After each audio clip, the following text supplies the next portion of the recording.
All right, you guys, it is peanut butter time.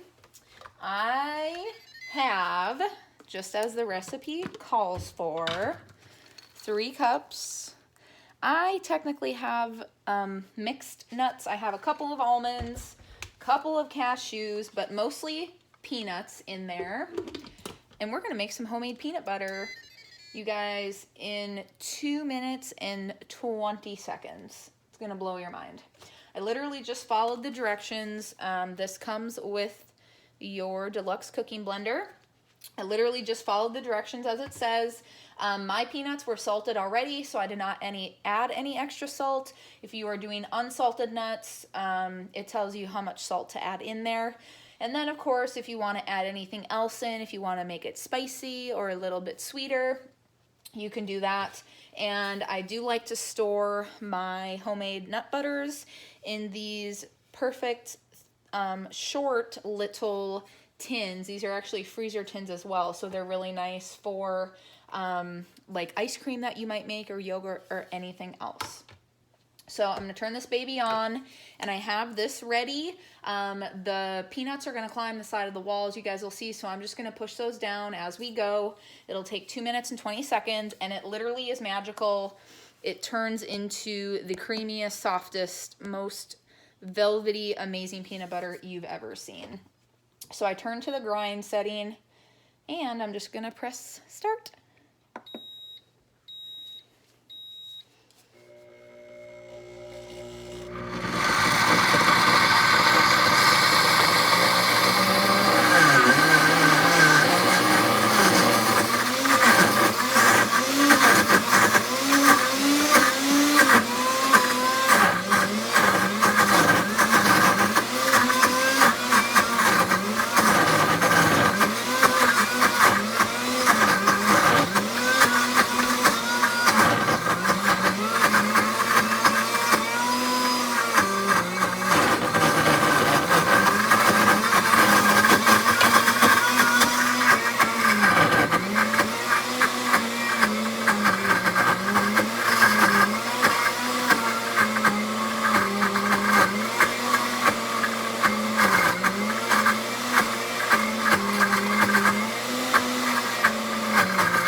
Amazing.